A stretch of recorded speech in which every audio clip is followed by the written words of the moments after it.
এত রাতে পিহু ছাদে যাবে কি করতে? তাছাড়া কত জোরে বৃষ্টি হচ্ছে।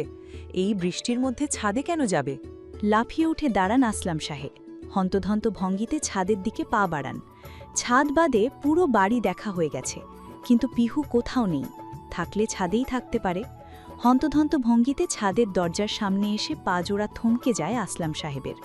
থমকে যায় পিয়াসা বেগমও। এতক্ষণে বৃষ্টি অনেকটা কমে গেছে, কিন্তু গা হিম করা ঠান্ডা বাতাস বইছে ছাদে। ঝিরিঝিরি বৃষ্টি পড়ছে এখন। এই বৃষ্টির মধ্যে ভেজা ছাদের মাঝ বরাবর ফ্লোরে পড়ে আছে পিহু। ওর যে কোনো জ্ঞান নেই সেটা মুখ দেখেই বোঝা যাচ্ছে। প্রাণপ্রিয় মেয়ের এমন হাল দেখে শরীরে শক্তি হারিয়ে ফেলেছেন আসলাম সাহেব। বাবা মাকে সরিয়ে ছুটে আসে প্রয়াস, এসেই বোনকে কোলে তুলে নেয়। পিহুর পুরো শরীর বরফের মতো ঠান্ডা হয়ে আছে। বোনকে কোলে তুলে দৌড়ে নিচে নেমে আসে প্রয়াস। পেছন পেছন আসেন আসলাম সাহেব আর পিয়াসা বেগম। ইতিমধ্যে তিয়াস এসে হাজির, বৃষ্টির মধ্যে ভিজেই চলে এসেছে। পিয়াসা বেগম পিহুর এক সেট জামা বের করে সাথে সাথে ভেজা জামা বদলে দেন। পিহু এখনও জ্ঞানহীন। ভেজা জামা বদলে দেওয়ার পর প্রয়াস এসে পিহুর চোখে মুখে পানি ছিটা দেয়, কিন্তু পিহুর জ্ঞান ফিরছে না। পিহুর জ্ঞান না ফেরায় চিন্তায় পড়ে যায় সবাই। আসলাম সাহেব তার পরিচিত এক ডক্টরকে ফোন করে বাসায় আসতে বলেন, কিন্তু বৃষ্টির জন্য তিনি আসতে চাইছিলেন না। আসলাম সাহেব অনেক অনুরোধ করায় তিনি রাজি হন। এরই মধ্যে পিহুর জ্বর উঠে যাচ্ছে। পিয়াসা বেগম মেয়ের গায়ে হাত দিয়ে চমকে যান। শরীর আগুনের মতো গরম হয়ে গেছে। মেয়ের মাথার কাছে বসে মাথায় পানি পট্টি দিতে থাকেন। আনুমানিক আধ ঘন্টা পর ডক্টর আসেন। পিহুর চেক করে বলেন, বেশ অনেকক্ষণ ধরে বৃষ্টিতে ভিজেছে, জ্ঞান ফেরার কোনো লক্ষণ তো দেখছি না। আপনারা ওকে তাড়াতাড়ি হাসপাতালে নিয়ে চলুন, ওর অবস্থা কিন্তু খুব একটা ভালো না। ডক্টরের কথা শুনে দিশেহারা হয়ে পড়েছেন আসলাম সাহেব। মেয়ের কষ্ট তিনি একটুও সইতে পারেন না। আর কোনো দিকে না তাকিয়ে পিহুকে কোলে তুলে নেয় তিয়াস। নষ্ট করার মতো সময় নেই ফুপি, আমি বনুকে হাসপাতালে নিয়ে যাচ্ছি, তোমরা প্রয়াসের সাথে এসো। হাসপাতালের করিডোরে পায়চারা করে যাচ্ছে প্রয়াস আর তিয়াস। দুই পরিবারের সবাই চিন্তিত ভঙ্গিতে চেয়ারে বসে আছে। ভেতরে ডক্টর পিহুর চেক করছেন। চিন্তায় হাঁসফাঁস করছে সবাই। কিছুক্ষণ পর ডক্টর বেরিয়ে আসেন। ডক্টরকে আসতে দেখে সবাই বসা থেকে উঠে দাঁড়ায়। এগিয়ে এসে আসলাম সাহেব জিজ্ঞেস করেন, আমার মেয়ে কেমন আছে ডক্টর? ও ঠিক আছে তো? দেখুন, আপনার মেয়ের বেশ মারাত্মক আকারে ঠান্ডা লেগেছে। আমার মনে হচ্ছে বৃষ্টির পানিতে ওর আগে থেকেই সমস্যা ছিল, মানে বৃষ্টির পানি ওর শরীরে সইতে পারে না। সেখানে বেশ অনেকক্ষণ সময় বৃষ্টিতে ভেজার কারণে এমন মাত্রাতিরিক্ত জ্বর উঠেছে।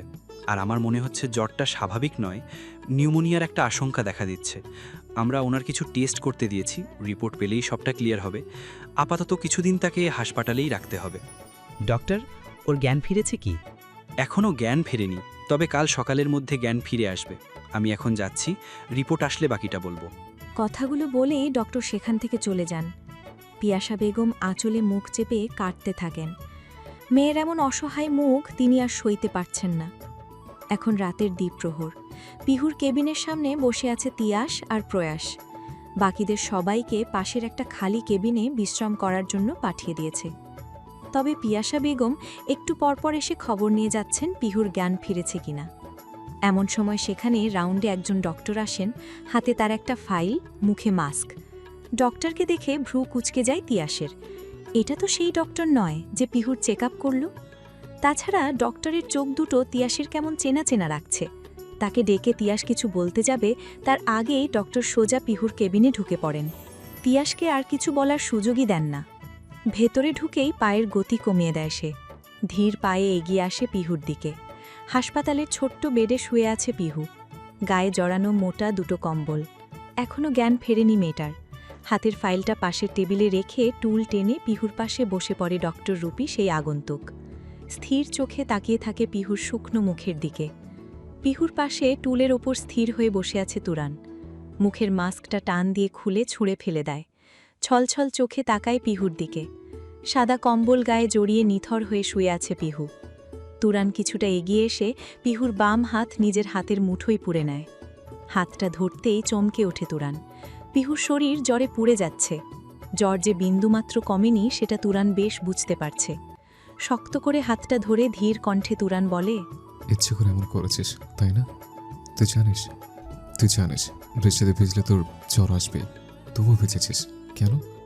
আমাকে আরো কষ্ট দিতে? মানে আমাকে না চাইলে তুই শান্তি পাস না, তাই না? থেমে যায় তুরান। কয়েক সেকেন্ড চুপ থেকে ফের বলতে শুরু করে। একবার তাকাবি না পিহু? এই দেখ, তোর তরুণ ভাই এসেছে, তবুও তাকাবি না? কতগুলো দিন তোর চোখের আড়ালে ছিলাম, তোর কি একবার আমাকে দেখতে ইচ্ছে করেনি? জানিস আমার কতটা কষ্ট হয়েছে তোকে ছেড়ে থাকতে? বুঝিস তুই আমার কষ্ট? তুরানের চোখ থেকে দুফোঁটা অশ্রু গড়িয়ে পড়ে পিহুর হাতের পিঠে। হাতের ওপর গরম তরল জাতীয় কিছু অনুভব করতেই চোখ মেলে তাকায় পিহু। আধখোলা চোখে তাকায় পাশে বসে থাকা তুরানের দিকে। ঘোলাটে চোখে কয়েক সেকেন্ড তাকিয়ে বোঝার চেষ্টা করে সামনে যাকে দেখছে সে কি আসলেই তার তুরান ভাই। পাশে বসা ব্যক্তি যে তুরান সেটা বুঝতেই মুচকি হাসে পিহু।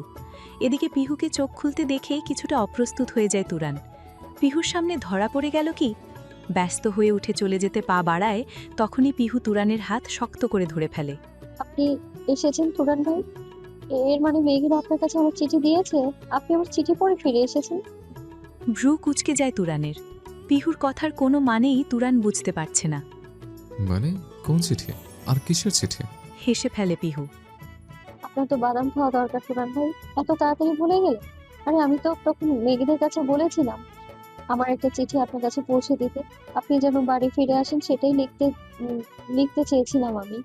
এটুকু বলেই ঠোঁট উল্টে ফেলে পিহু। কিন্তু আমি তো চিঠিটা লিখতেও পারলাম না, আর মেঘদের কাছে দিতেও তো পারলাম না। তাহলে আপনি আমার চিঠি পেলেন কি করে? এর মানে আপনি আমার চিঠি পাননি? তাহলে তো আপনি একেবারে আসেননি। আপনি কি আবার চলে যাবেন? প্রশ্নবোধক চোখে তাকিয়ে আছে পিহু তুরানের দিকে। এদিকে পিহু যে জ্বরের ঘরে এসব আবুল তাবুল বকছে সেটা তুরান বেশ বুঝতে পারছে। পিহুকে আরও একটু বাজিয়ে দেখার জন্য তুরান বলে, চলে তো যাবই, আমি তোর এখানে থাকতে আসিনি, আর কেন থাকবো? তুই তো নিজেও বলেছিলি আমাকে চলে যেতে, এমনকি এটাও বলেছিলি যে তুই আমার মুখও দেখতে চাস না। তাহলে আমি কেন থাকবো? পিহুর নাক ফুলছে, কেঁদে দেবে দেবে ভাব। আমার ভুল হয়ে গেছে তো, আর হবে না এমন। আপনি আমার যা শাস্তি দিবেন আমি সব মাথা পেতে নেব। আপনি বলে কান ধরে উঠবোস করবো, তবু আপনি যাবেন না প্লিজ। এগিয়ে আসে তুরান, পিহুর মুখের দিকে ঝুঁটে ফিসফিস করে বলে, তাই ভেবে বলছিস তো আমি যা শাস্তি দেব সব মাথা পেতে নেবে? পিহু উপর নিচ মাথা নেড়ে হ্যাঁ বোধক ইশারা করে। আরও একটু এগিয়ে আসে তুরান, পিহুর মুখের একদম কাছাকাছি চলে এসেছে। দুজনের মধ্যে মাত্র ইঞ্চি দুয়েক দূরত্ব হবে। বেশ, তবে তাই হোক।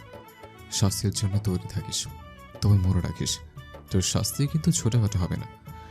আমাকে চরিত্রহীন বলেছিলে তাই না? এই শাস্তি তোকে বড় আকারে ভোগ করতে হবে। কথাগুলো বলেই উঠে দাঁড়ায় তুরান। পিহু ফ্যাল ফ্যাল চোখে তাকিয়ে আছে তুরানের দিকে। পিহুর নজর বুঝতে পেরে হালকা হাসে তুরান। এই কথাগুলো যদি তুই অন্য সময় বলতি তাহলে বিশ্বাস করতাম, কিন্তু এখন তুই নিজের জ্ঞানে নেই, তাই এসব আবল তাবল বলছিস। এখনকার সব কথা তুই সকলেই ভুলে যাবি, তাই এসব কথা সিরিয়াসলি নেওয়ার কোনো মানেই হয় না। উঠে দাঁড়ায় তুরান। চলে যাওয়ার জন্য পা বাড়াতেই খপ করে পিহু তুরানের হাত ধরে ফেলে। প্লিজ তুরান ভাই যাবেন না। আপনি আমার কাছে না থাকলে খুব কষ্ট হয় আমার, জানেন? প্লিজ যাবেন না। আমি কোথাও যেতে দিব না আপনাকে। তুরানের হাত শক্ত করে চেপে ধরে পাগলের মতো প্রলাপ বকতে থাকে পিহু। এদিকে পিহুকে এত জোরে জোরে কথা বলতে দেখে একটু চিন্তায় পড়ে যায় তুরান। পিহুর গলার আওয়াজ শুনে যদি বাড়ির কেউ চলে আসে, তাহলে তো সবাই তুরানকে দেখে ফেলবে। আর আপাতত তুরান কারো সামনে ধরা দিতে চাইছে না। তাই পিহুকে শান্ত করতে তুরান পিহুর পাশে বসে পড়ে, পিহুর মাথায় হাত বুলিয়ে দিতে দিতে বলে, আচ্ছা বেশ, যাব না, কোথাও যাব না, আমি এখানেই আছি, শান্ত হয়ে যা তুই। পিহু পাশে বসতেই পিহু শান্ত হয়ে যায়। জ্বরের কারণে তাকিয়ে থাকা দায় হয়ে পড়েছে। তুরানের হাতটা শক্ত করে ধরে এক পর্যায়ে ঘুমিয়ে পড়ে পিহু। পিহু ঘুমিয়ে পড়েছে বুঝতে পেরে তুরান আস্তে করে নিজের হাতটা পিহুর হাত থেকে ছাড়িয়ে নেয়। পিহুর কপালে ছোট্ট একটা চুমু দিয়ে উঠে দাঁড়ায়। পেছন ফিরে আর না তাকিয়ে সোজা সেখান থেকে বেরিয়ে যায়। দরজার বাইরে যেতেই হঠাৎ করে পেছন থেকে কেউ হাত ধরে ফেলে তুরানের। চমকে উঠে পেছন ফিরে দেখে তিয়াস। নিজের পেছনে তিয়াসকে দেখে স্বস্তির নিঃশ্বাস ফেলে তুরান, কিন্তু মুখে কিছু বলে না, বরং মাস্কটা টেনে মুখটা পুরো ঢাকার চেষ্টা করে। মাস্ক দিয়ে মুখ ঢেকে কোনো লাভ নেই ভাই। তোকে চেনার জন্য তোর চেহারা দেখার কোনো প্রয়োজন নেই আমার, কারণ তোকে আমার চেয়ে ভালো করে আর কেউ চেনে না। এবার বল, এমন কেন করছিস তুই? এই লুকোচুরি কেন? মুখের মাস্কটা টান দিয়ে নিজে নামিয়ে দেয় তুরান। হতাশার নিঃশ্বাস ফেলে বলে, তোদের সামনে আসতে চাইছি না, তাই আমি তো খারাপ, পরিবারের সবাই সেটাই মানে। তাই এই খারাপ চেহারা কাউকে দেখাতে চাইছি না, সেজন্য পালিয়ে বেড়াচ্ছে। তার মানে তোর নামে দেওয়া মিথ্যে অপবাদ তুই মেনে নিচ্ছিস? হালকা হাসে তুরান। বাবা মায়ের পরে আমার জীবনের সবচেয়ে গুরুত্বপূর্ণ মানুষকে জানিস? তোর বোন। বরং ভালোবাসার ক্ষেত্রে সে তো আমার বাবা মার চেয়েও আগে। সবচেয়ে বেশি ভালো যে তোর বোনকে বাসে, সে মানুষটা মানে আমি খারাপ, আমি চরিত্রহীন। আমার শক্তি এখানে শেষ। তিয়াস, এই একটা জায়গায় এসে আমি শক্তিহীন হয়ে গেছে। তুরানের মুখোমুখি হয়ে দাঁড়ায় তিয়াস। নিজের ভাইয়ের চোখে চোখ রেখে বলে, তুই কি জানিস তুই যাওয়ার পর থেকে বোনও ঠিক কতটা অনুশোচনায় ভুগছে? মেয়েটা কত কেঁদেছে, তবুও তোর মন গলছে না। সেই তো আমাকে বলেছিল চলে যেতে, আমার মুখ নাকি সে দেখতে চায় না, তাই তো চলে গেছিলাম। বলেছি তো নিজেকে যেদিন নির্দোষ প্রমাণ করতে পারবো সেদিন ফিরে আসবো। হতাশার নিঃশ্বাস ছাড়ে তিয়াস। তুরান যে কতটা জেদি সেটা তিয়াস খুব ভালো করেই জানে। একবার কোনো জেদ মাথায় চাপলে সেখান থেকে ওকে ফেরানো অসম্ভব। জোরাজুরি করে কোনো লাভ নেই, তাই তিয়াসও আর ব্যর্থ চেষ্টা করে না। তাহলে তুই বাড়ি ফিরবি কবে? ঠিক আছে, কিন্তু ফোন তো অন্তত খোলা রাখ ভাই, দরকারি কোনো কথাও বলতে পারি না। আমার সাথে অন্তত যোগাযোগ রাখিস। তুই কি বুঝিস না আমাদের কত চিন্তা হয়? তিয়াসের কথা শুনে হাসে তুরান। আপন মায়ের পেটের ভাই না হলেও তিয়াস যে তুরানকে আপন ভাইয়ের চেয়ে বেশি ভালোবাসে। তুরান হেসে বলে, বেশ, তোর সাথে যোগাযোগ রাখবো, কিন্তু একটা শর্তে। ভ্রু কুঁচকে যায় তিয়াসের। মনে মনে ভাবে এ আবার কি প্যাঁচ লাগাচ্ছে। মনে সন্দেহ থাকলেও মুখ যথাসম্ভব স্বাভাবিক রেখে বলে, কি শর্ত? আমি যেখানে এসেছিলাম সেটা যেন কেউ না জানে। যদি তুই মুখ বন্ধ রাখিস তাহলে তোর সাথে যোগাযোগ রাখবো। হেসে ফেলে তিয়াস। ভেবেছিল কি প্যাঁচ যে আবার লাগাবে, যেটা শুনে তিয়াস হয়তো জ্ঞান হারিয়ে ফেলবে। কিন্তু এ তো অনেক সহজ কাজ। হেসে মাথা নেড়ে সম্মতি জানায় তিয়াস। শোন, আমি এখন যাচ্ছি, পরে তোর সাথে কথা বলে নেব। এখানে আর থাকা ঠিক হবে না, কেউ চলে আসতে পারে, সবার খেয়াল রাখিস। কথাগুলো বলেই আর এক মুহূর্ত না দাঁড়িয়ে সেখান থেকে চলে যায় তুরান। তুরান যেতেই একটা লম্বা নিঃশ্বাস ছাড়ে তিয়াস। পেছন ফিরে তাকাতেই চমকে ওঠে। পেছনে প্রয়াস প্যান্টের পকেটে হাত গুজে শটান হয়ে দাঁড়িয়ে আছে। তিয়াসের দিকে তাকিয়ে ভ্রু গুজকে বলে, কে ছিল এখানে? কার সাথে কথা বলছিলি? প্রয়াসের কথা শুনে স্বস্তির নিঃশ্বাস ছাড়ে তিয়াস। এর মানে প্রয়াস তুরানকে দেখেনি। আমার একটা বন্ধুর সাথে দেখা হয়েছিল, তাই দাঁড়িয়ে কথা বলছিলাম, তেমন কিছু না। তুই এখানে কেন? চল ভেতরে চল। প্রয়াসের কাঁধে হাত রেখে ভেতরে নিয়ে যায়। যেতে যেতে একবার সন্দিহান চোখে পেছনে তাকায় প্রয়াস। পিহুর পাশে বসে আছে রূপা আর নুরি। পিহুর অসুস্থতার খবর শুনে সকাল সকাল ছুটে এসেছে। পিহুর পাশে বসে নুরি একাধারে বকবক করেই যাচ্ছে, কিন্তু রূপা একদম নিশ্চুপ। সে এক ধ্যানে তাকিয়ে আছে প্রয়াসের দিকে, যে আপাতত পিহুর জন্য ফল কাটছে। হঠাৎ নুরির ধাক্কায় হুঁশ ফেরে রূপার। প্রয়াসের থেকে নজর সরিয়ে তাকায় নুরির দিকে। কখন থেকে ডাকছি তোকে, আর তুই গরুর মতো অন্যদিকে তাকিয়ে আছিস, কোনো কথা বলছিস না কেন? রূপার বিরক্তি যেন আকাশ ছুঁয়ে গেছে। কি সুন্দর সে বসে বসে প্রয়াসকে দেখছিল, সেখানে পা ঢুকিয়ে রূপার ভালো লাগা এক নিমেষে শেষ করে দিল। তুই তো নিজেই তখন থেকে বকবক করে যাচ্ছিস, কাউকে বলার সুযোগ দিচ্ছিস কি? অদ্ভুত। ওদের কথার মাঝেই প্রয়াস উঠে দাঁড়ায়। ফল কাটা তার শেষ। ট্রেটা সাইডে রেখে হাত ধুতে চলে যায়। এসে পিহুকে খাইয়ে দেবে। প্রয়াস যেতেই রূপা পিহুর দিকে তাকিয়ে বলে, তুই এমন চুপ করে আছিস কেন? কিছু তো বল। রূপা, আমার মনে হয় কাল রাতে তুরান ভাই এসেছিল। না, ঠিক মনে হয় না, বরং আমি নিশ্চিত তুরান ভাই এসেছিল। সে এসেছিল নুরি, আমি শতভাগ নিশ্চিত। পিহুর কথায় ভ্রু কুঁচকে ফেলে দুজনেই। কি যাতা বলছিস তুই? তুরান ভাই আসলে চলে যাবে কেন? তাছাড়া সে আসলে তো আরো কেউ দেখতো। সে এসেছিল নুরি, আমি শতভাগ নিশ্চিত। আমি অসুস্থতায় দেখতে এসেছিল। আমি জ্বরে ঘরে থাকলেও কিছুটা মনে আছে আমার। তুরান ভাই আমার পাশেই বসেছিল, কিন্তু আমি আবার ঘুমিয়ে পড়তেই চলে গেছে। পিহুর কথা শুনে নুরি অভিজ্ঞদের মতো ভাব করে বলে, বুঝেছিস পিহু, তুরান ভাই তোর সাথে লুকোচুরি খেলছে। আমার মাথায় একটা বুদ্ধি এসেছে পিহু। জানি না কতটা কাজ করবে, কিন্তু একবার চেষ্টা করে দেখতে পারিস, মনে হয় কাজ হবে। পিহুর মনে সংশয়। আগেরবার ওদের কথাতেই তুরানকে সন্দেহ করেছিল। আবার কি বুদ্ধি দেবে কে জানে। আগেরবার তোদের বুদ্ধি শুনে আজ আমার সংসার ভেঙে যাচ্ছে। তোদের বুদ্ধি আবার শোনা কি উচিত হবে আমার? একদম আমাদের দোষ দিবি না। আমরা তো তোর ভালোই চেয়েছিলাম, আর এখনো ভালো চাই। তুই তো বললি তুরান ভাই নাকি তোকে ভালোবাসে, সেটা তিয়াস ভাই তোকে বলেছে। তাহলে এবারে যে বুদ্ধিটা তোকে দেব তাতে তুরান ভাই দৌড়ে দৌড়ে তোর কাছে চলে আসবে। এরপর যতই রাগ হোক তোকে রেখে যাওয়ার সাহসই পাবে না, দেখে নিস। কি করতে বলছিস তুই? রূপা পিহুর কাছাকাছি এগিয়ে আসে। 3 বান্ধবী মাথা একসাথে ঠেকিয়ে গোপন আলাপ সারে। রূপার কথা শুনে নুরি বড় বড় চোখ করে তাকিয়ে আছে। এদিকে পিহু তো অবাক রূপার বুদ্ধি দেখে। খুশিতে চোখ জল করছে পিহুর। তোর কি মনে হয় এতে কাজ হবে? আরে হবে না মানে? আল বাত হবে, হতেই হবে। পিহু তো বেজায় খুশি। এই বুদ্ধি ওর মাথায় আগে কেন এলো না? মনে মনে পিহু বলে, অনেক লুকোচুরি করেছেন তুরান ভাই, এবার পালাবেন কোথায়? ধরা তো আপনাকে দিতেই হবে। হ্যালো ভাই, গন্ডগোল হয়ে গেছে। ফুপা আরিফের পরিবারকে বাসায় ডেকেছে আরিফ আর বনুর বিয়ের কথা বলতে। সারা রাত আকাশকে খোঁজাখুঁজি করে ভোর রাতের দিকে এক বন্ধুর সাথে তার ফ্ল্যাটে এসে ঘুমিয়েছিল তুরান। তার পরপরই ফোন বেজে ওঠায় চোখ বন্ধ রেখেই হাতরে ফোনটা রিসিভ করে কানে ধরেছে। আর ধরতেই এমন একটা কথা শুনে ভ্রু কুঁচকে যায় তুরানের। ঘুমের ঘোরে থাকায় কিছুই বুঝতে পারছে না তুরান। হঠাৎ মনে হলো কেউ আরিফের নাম বলেছে। কথাটা কানে যেতেই হুট করে চোখ খুলে ফেলে তুরান। ফোনের দিকে তাকিয়ে দেখে তিয়াস ফোন করেছে। তড়িঘড়ি করে উঠে বসে ফোনটা কানে নিয়ে বলে, কি বললি তুই তিয়াস? ফুপা তো আরিফের সাথে বনুর বিয়ে দিতে চাইছে। হোয়াট? কি বলছিস এসব? হ্যাঁ ভাই, ঠিকই বলছি। বনু অসুস্থ, তুই তাও বাসায় ফিরছিস না। তাই ফুপা বলছে তোর নাকি বনুর প্রতি কোনো ভালোবাসা নেই, কোনো দায়িত্ববোধ নেই। তাই সে ঠিক করেছে তোর সাথে ডিভোর্স করিয়ে আরিফের সাথে বনুর বিয়ে দেবে। আর তুই তো জানিস আরিফ বনুর জন্য পাগল। তাই সেও তার বাবা মাকে নিয়ে আসবে বলেছে, বিয়ের কথা ঠিক করে রেখে দেবে, তোর সাথে ডিভোর্স করিয়ে তারপর আরিফের সাথে বিয়ে দেবে। আরিফ তো তার বাবা মাকে নিয়ে বাসায় এলো বলে। আর তুই কি জানিস ভাই? কথা বলতে বলতেই থেমে গেল তিয়াস। ওপাশ থেকে তুরানের কোনো কথা না শুনে ভ্রু কুঁচকে যায় তিয়াসের। কান থেকে ফোনটা নামিয়ে দেখে তুরান ফোন কেটে দিয়েছে। আশ্চর্য হয়ে যায় তিয়াস। পিহুর বিয়ের কথা শুনেও কোনো রিয়্যাক্ট না করে উল্টো ফোন কেটে দিল। এটা কিভাবে সম্ভব? পাশ ফিরে তাকিয়ে দেখে পিহু আগ্রহী চোখে তিয়াসের দিকে তাকিয়ে আছে। ফোনটা কেটে পকেটে রাখতেই পিহু ব্যস্ত কণ্ঠে জিজ্ঞেস করে, কি বলেন উনি তিয়াস ভাই? পিহুর মুখের দিকে তাকিয়ে হতাশার নিঃশ্বাস ছাড়ে তিয়াস। চুপচাপ গিয়ে খাটে প্রয়াসের পাশে বসে বলে, ভাই তো কিছুই বলল না, আমি কথা বলতে বলতেই ফোন কেটে দিয়েছে। তোরান ফোন কেটে দিয়েছে কথাটা শুনতেই তড়িঘড়ি করে উঠে দাঁড়ায় পিহু।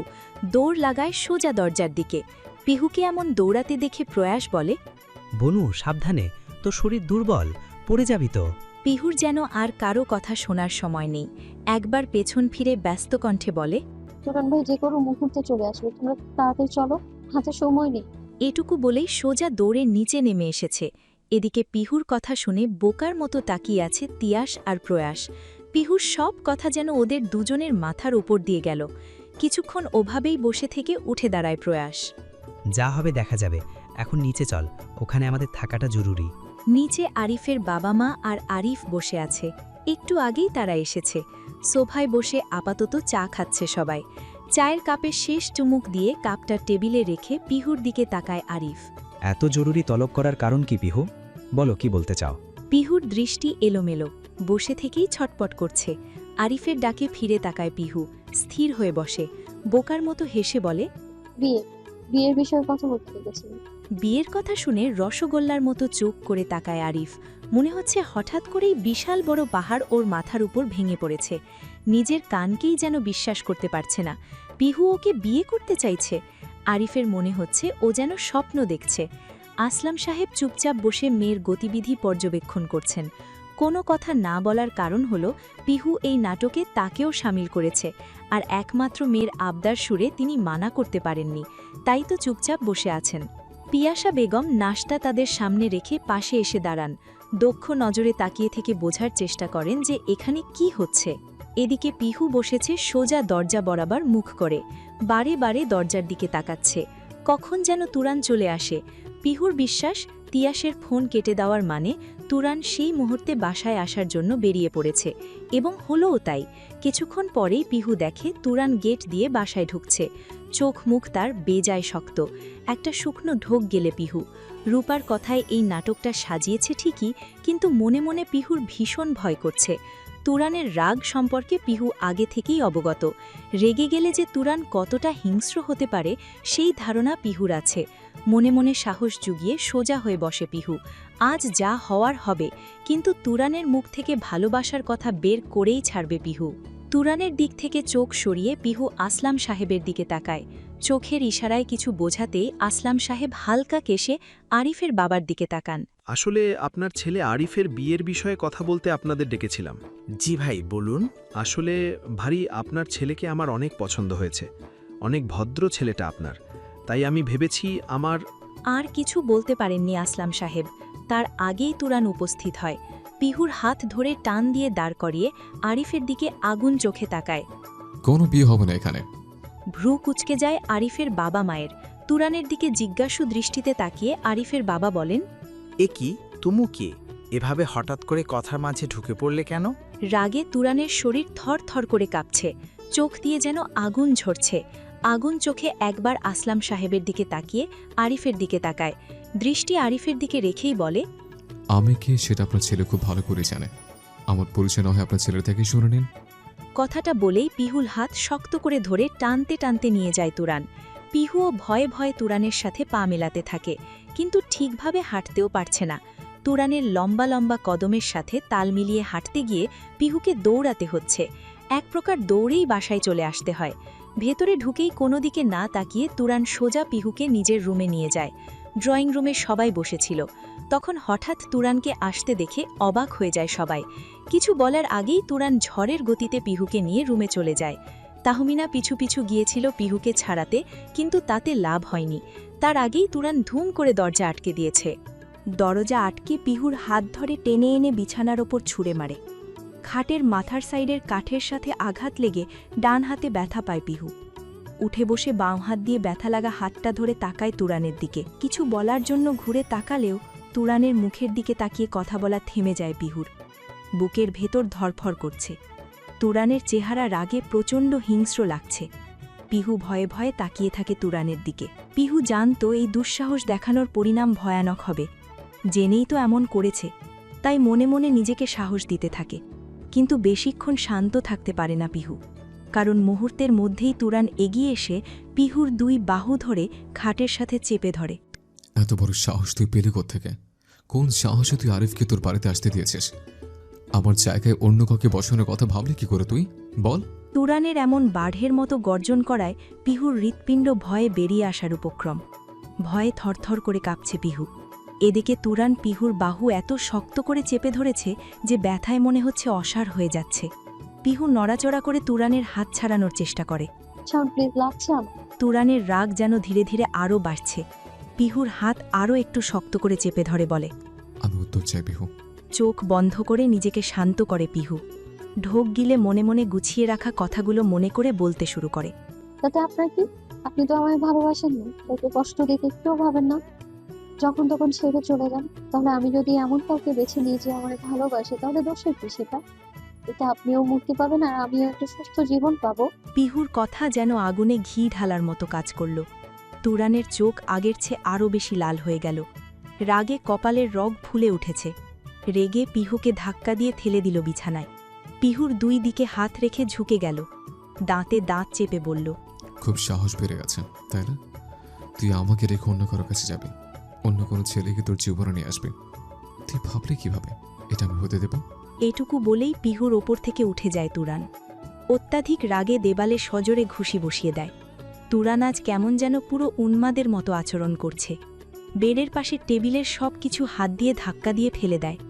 ঝনঝন শব্দে কাঁচের জগ আর গ্লাসটা ভেঙে যায়। কাঁচের টুকরো ছিটকে পড়ে চারদিকে। টুকরোগুলো ঠিক কোথায় কোথায় গেল সেসব দেখার সময় নেই তার, বরং পরপরই হিংস্র কণ্ঠে তুরান বলে ওঠে, তোর কি মনে হয় তোকে বিয়ে করেছি আমি ছেড়ে দেওয়ার জন্য, তোকে অন্য কারো হতে দেওয়ার জন্য? কখনো না। তোকে পেতে আমি কি কি করেছি সেটা জানিস তুই। তোকে পেতে আমি কি কি করেছি সেটা জানিস তুই। তোকে বিয়ে করতে আমাকে কতটা কাঠখড় পোড়াতে হয়েছে সেটা জানিস? তোর কি মনে হয় ওই পুরোকে রাজি করানো খুব সহজ ছিল? তোকে পেতে আমাকে ঠিক কি কি করতে হয়েছে সেটা শুধু আমি জানি। এত কিছু করে তোকে নিজের করেছে, অন্য কারো হতে দিতে তোর সাহস কি করে হলো ওই আরিফের সামনে গিয়ে বসার? তোকে বলেছি না অন্য ছেলে থেকে দূরে থাকবে? তাহলে কোন সাহস আরিফকে বিয়ে করতে চাইছিস? তুই ভাবলি কি করে আমি সেটা হতে দেব? যেখানে তোর আশেপাশে কোনো ছেলের ছায়া আমি সহ্য করতে পারি না, সেখানে চলে যান একজন মানুষকে সহ্য করবো বলে তোর মনে হয়? খুন করে ফেলবো তাকে। যে তোর আর আবার মাঝখানে আসতে চাইবে, আমি তাকে খুন করে ফেলবো। আমি বেঁচে থাকতে তোকে অন্য কারো হতে দেব না।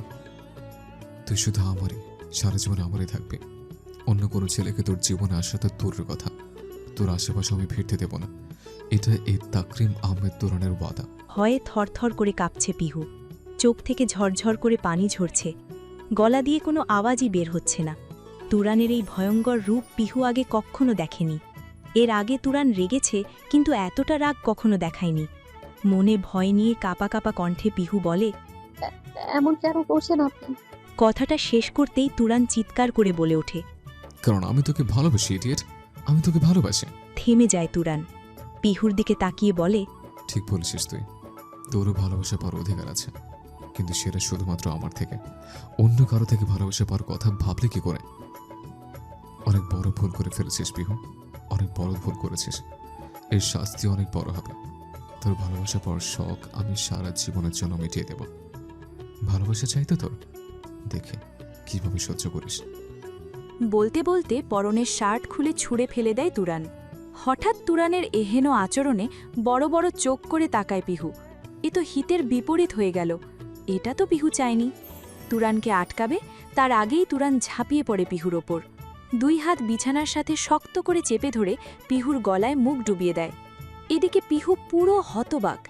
এমন কিছু যে হবে সেটা পিহু কল্পনাতেও ভাবেনি। ও তো ভেবেছিল বড়জোর 2-4টে ধমক দেবে, এর বেশি হয়তো চড় থাপ্পড় দেবে তুরান।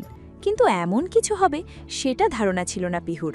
তুরানকে আটকাতে আপ্রাণ চেষ্টা করে যাচ্ছে, কিন্তু ফলাফল শূন্য। তুরানের বাহুদর থেকে নিজেকে ছাড়াতেই পারছে না।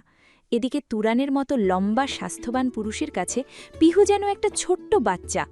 তুরানের শরীরের নিচে চাপা পড়ে পিহুর শরীর যেন পিষে যাচ্ছে, হাড়গোড় ভেঙে যাবার উপক্রম। পিহু ক্রমাগত নড়াচড়া করছে আর বলে যাচ্ছে, প্লিজ তুরান ভাই ছাড়ুন, লাগছে আমার। কিন্তু তুরান কিছুতেই ছাড়ছে না, হাতের বাঁধনও আলগা করছে না। নড়াচড়ার এক পর্যায়ে চমকে ওঠে পিহু, থেমে যায় নড়াচড়া। তুরান পিহুর গলায় মুখ ডুবিয়ে শক্ত করে কামড়ে ধরেছে। দাঁতগুলো একে একে চামড়া ভেদ করে মাংসে পৌঁছে গেছে মনে হয়। মুহূর্তেই পিহুর অনুভব হয় গলার কাছটা চটচটে ভেজা, সেই সাথে গরম পানির উষ্ণ ছোঁয়া। এই পর্যায়ে পিহুর চোখ ছাপিয়ে অশ্রু গড়িয়ে পড়ে। 2 হাতে তুরানের উন্মুক্ত পিঠ আঁকড়ে ধরে পিহু। গলার কাছে আছড়ে পড়া তপ্ত শ্বাসে বুকটা ভারী হয়ে ওঠে পিহুর। কান্না ভেজা কণ্ঠে মিনমিন করে বলে, সরি। তুরান মাথা তুলে তাকালো এবার, চোখ দুটো বেজায় লাল, হয়তো কান্না করার ফল এটা। পিহুর মুখোমুখি হয়ে চোখে চোখ রেখে বলল। সহসাই বুকটা মুচড়ে ওঠে পিহুর। সঙ্গে সঙ্গে তুরানের ঘাড় ধরে টেনে নিয়ে আসে নিজের কাছে। সেকেন্ডের ব্যবধানেই আঁকড়ে ধরে তুরানের কাঁপতে থাকা ওষ্ঠ। পিহুর দিক থেকে সম্মতি পেয়ে ঠোঁটের কোণে হাসি ফুটে ওঠে তুরানের। নিজের সর্বস্ব দিয়ে আঁকড়ে ধরে পিহুকে। বেপরোয়া ছোঁয়ায় দিশে হারা পিহু।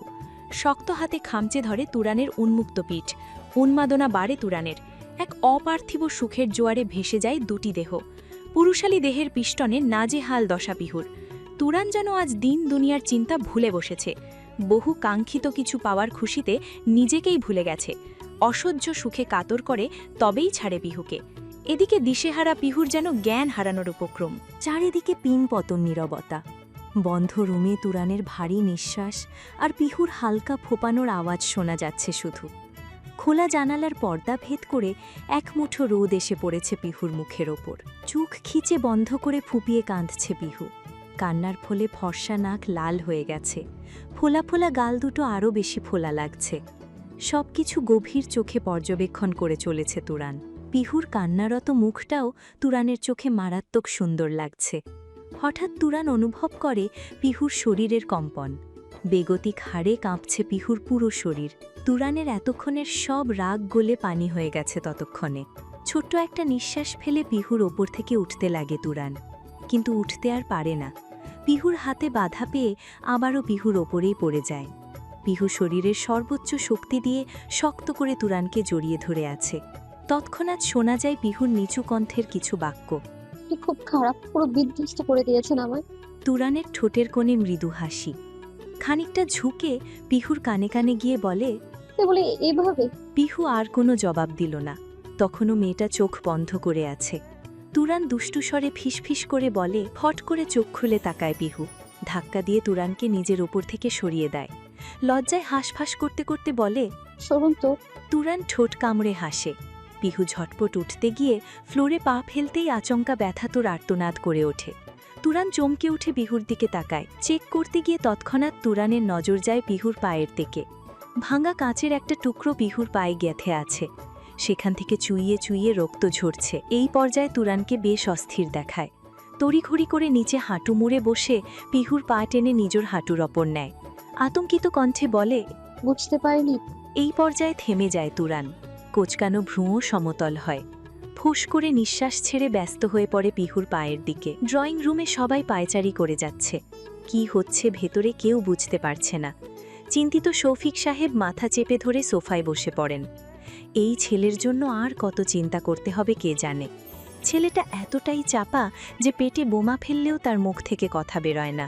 তাই ওর মনে কখন কি চলে সেটাও তিনি বুঝতে পারেন না। এরই মাঝে সেখানে উপস্থিত হন আসলাম সাহেব। তার পেছন পেছন এসেছে পিয়াসা বেগম আর প্রয়াস। আশ্চর্যের বিষয় হলো তাদের সাথে এসেছে আরিফ আর তার বাবা মাও। আরিফকে তার বাবা মায়ের সাথে আসতে দেখে অবাক হয়ে যায় তাহমিনা। জিয়ান আর আরিফ বাড়ি থেকে যাওয়ার পরের দিনই চলে গেছিল। বাড়ির অবস্থা ভালো না, তাই তাহমিনা থেকে গেছে। কিন্তু হঠাৎ বাবা মাকে নিয়ে আরিফের আশা নিয়ে কিছুটা আশ্চর্য হয়ে গেছে তাহমিনা। নিজেকে সামলে হাসি মুখে এগিয়ে আসে তাদের দিকে। আরিফের বাবা মায়ের কাছে এসে বলে, আঙ্কেল আন্টি কেমন আছেন আপনারা? আর আরিফ ভাইয়া, আপনি হঠাৎ আঙ্কেল আন্টিকে নিয়ে এসেছেন, একবার ফোন করে জানাবেন তো? তাহমিনার কথার বিপরীতে আরিফ সৌজন্যমূলক হেসে বলে, কেন ভাবি, না বলে কি আসতে পারি না? তাছাড়া আমরা এমনি এমনি আসিনি, পিহু আমাকে ফোন করে আসতে বলেছে। আরিফের দিকে ভ্রু কুঁচকে তাকিয়ে আছে সবাই। পিহুর হঠাৎ আরিফকে ডাকার কারণ কেউ বুঝতে পারছে না। আসলে পিহুর প্ল্যান সম্পর্কে তিয়াস ছাড়া এবারের আর কেউ জানে না। একবার তুরানের রুমের দিকে তাকায় তিয়াস। ভেতরে যে বোঝাপড়া চলছে সেটা তিয়াস বেশ ভালো বুঝতে পারছে। ওদের এখন বিরক্ত করা ঠিক হবে না, তাই ব্যাপারটা সামাল দিতে তিয়াস এগিয়ে আসে। হেসে আরিফদের উদ্দেশ্য করে বলে, আরে কথা তো সারাদিন বলা যাবে, আগে তোমরা বসো। বনু কেন ডেকেছে সেসব বিস্তারিত না হয় আমি বলি। আরিফ বসে এদিক ওদিক তাকাচ্ছে। তার চোখ যে পিহুকে খুঁজছে সেটা আর কেউ না বুঝলেও তিয়াস বেশ ভালো বুঝতে পারছে। তাই আরিফের মনোযোগ নিজের দিকে নিতে তিয়াস বলে, আরিফ, কথাটা কিন্তু তোমার সাথেই। আসলে বনু তোমার জন্য একটা মেয়ে দেখেছে। মেয়েটা অনেক ভালো। তার বিয়ের জন্য ছেলে দেখা হচ্ছে, তাই বনু বলল তোমার কথা। হাতের কাছে ভালো ছেলে থাকতে বাইরে ছেলে খুঁজবো কেন, তাই তোমাদের ডাকা। মেয়েটা কিন্তু অনেক ভালো, বনুর খুব কাছের বান্ধবী। আরিফের মাও ছেলের বিয়ে দিতে চাইছেন। তিয়াসের কথা শুনে বেশ আগ্রহ নিয়ে বলেন, বাহ, আমিও ছেলের বিয়ে দিতে চাইছি, কিন্তু পছন্দ মতো মেয়ে খুঁজে পাচ্ছি না। তা মেয়ের দেখতে কেমন বাবা? সুন্দর তো? কবে থেকে একটা সুন্দর মেয়ে খুঁজছি ছেলের বিয়ে দেব বলে। তা বাসা কোথায় মেয়ের? তিয়াসও যেন সুযোগ পেয়ে গেল। পকেট থেকে একটা ছবি বের করে আরিফের মায়ের দিকে এগিয়ে দিয়ে বলে, মেয়ের একটা ছবি আমি রেখেছি আন্টি, দেখুন আপনাদের পছন্দ হয় কিনা। আপনাদের পছন্দ হলে আমি না হয় মেয়ের বাড়িতে কথা বলে একটা ডেট জানাবো, আপনারা চলে যাবেন দেখতে। ছবিটা হাতে নিয়ে দেখে চোখ মুখ চকচক করে ওঠে আরিফের মায়ের। মেয়ে তার পছন্দ হয়েছে। চেহারা দেখেই বোঝা যাচ্ছে মেয়ে দেখে সে বেজায় খুশি। এদিকে আরিফ পুরো হতভম্ব। পিহু যে ওর জন্য অন্য কোনো মেয়ে দেখবে সেটা আরিফ আশা করেনি। আরিফ তো ভেবেছিল তুরানের সাথে পিহুর ঝামেলা হয়েছে, এই সুযোগে পিহুর জীবনে জায়গা বানিয়ে নেবে। কিন্তু এ তো সব উল্টো হয়ে গেল। আরিফের মা আরও কিছু বলবে তার আগেই আরিফ তার মায়ের হাত ধরে উঠে বলে, মা চলো, পরে একদিন এসে কথা বলা যাবে। হঠাৎ মনে পড়ে গেল আজ জরুরি কাজ আছে। কিন্তু বাবু, মেয়ের বাড়ির ঠিকানা নিয়ে যাই। পরে নিও, এখন চলো। আচ্ছা, নম্বরটা তো নিয়ে যাই। বললাম পরে নিও, আমার তাড়া আছে, চলো চলো। তাকে আর কিছু বলার সুযোগ না দিয়ে টানতে পানতে নিয়ে চলে যায় আরিফ। বাড়ির সবাই শুরুতে যেমন অবাক হয়েছিল, এখনও তেমন অবাক হয়ে তাকিয়ে আছে। আরিফের যাওয়ার দিকে তাকিয়ে মনে মনে হাসে তিয়াস। আপদ বিদায় করতে পেরে তিয়াস তো মনে মনে মহা খুশি। আলমারি থেকে ফার্স্ট এড বক্সটা এনে স্যাভলন আর তুলো বের করে পিহুর পায়ের কাছে হাঁটু গেড়ে বসে পড়ে তুরান। পিহুর পা নিজের হাঁটুর উপর নিয়ে তুলো দিয়ে আস্তে আস্তে রক্ত পরিষ্কার করতে থাকে। কাজটা তুরান এত সাবধানে করছে যেন পিহুর বিন্দুমাত্র ব্যথা না লাগে। পিহুও চুপচাপ তুরানের কাজ দেখে যাচ্ছে। ব্যথা যেন অনুভবই হচ্ছে না তার। তুরানের রাগ কমেছে দেখে আস্তে করে পিহু জিজ্ঞেস করে। একটা কথা বলি তুরান ভাই, হুম, বল। তখন যে বললেন আপনি আমায় ভালোবাসেন, কথাটা কি সত্যি? হুম, বাসি। কতটা? হাত থেমে যায় তুরানের, পিহুর দিকে স্থির চোখে তাকায়, নেশা ভরা কণ্ঠে বলে, যতটা ভালোবাসলে নিজেকে ভুলে যাওয়া যায়, যতটা ভালোবাসলে করার জন্য হাসতে হাসতে জীবন দেওয়া যায়, ঠিক ততটাই ভালোবাসি। আগে কেন বলেননি? আবার কাজে মনোযোগ দেয় তুরান, পায়ে ব্যান্ডেজ করতে করতে বলে। আগে বলার মতো পরিস্থিতি কখনো আসেনি, তাই বলিনি। পিহুর দৃষ্টি তুরানে স্থির, কৌতূহলী চোখে তাকিয়ে পিহু বলে, আপনি মানুষটা বড্ড জটিল, ভালোবাসা সহজে স্বীকার করেন না, কখনো আচরণে ভালোবাসার জানানো দেন না, কাছে টেনে ভালোবাসেন না, তাহলে আমি বুঝবো কি করে আপনার ভালোবাসা? পায়ের ব্যান্ডেজ করা শেষ, এবার উঠে তুরান পিহুর মুখোমুখি হয়ে দাঁড়ায়, চোখ রাখে পিহুর চোখে। পিহু আগ্রহী চোখে তাকিয়ে আছে তুরানের দিকে, হয়তো নিজের করা প্রশ্নের জবাবের আশায় এভাবে তাকিয়ে আছে। চোখ দুটো তার ব্যাকুল হয়ে আছে তুরানের উত্তরের জন্য। পিহুর চোখের ব্যাকুলতা যেন ধরতে পেরেছে তুরান। নেশাক্ত চোখে পিহুর দিকে তাকিয়ে ঘোর লাগা কণ্ঠে তুরান বলে, যদি জানতে চাও আমার সবচেয়ে বড় দুর্বলতা কি, আমার উত্তর তুমি। যদি জিজ্ঞেস করো আমার সবচেয়ে বড় শক্তি কি, আমার উত্তরে আবারও বলবো তুমি।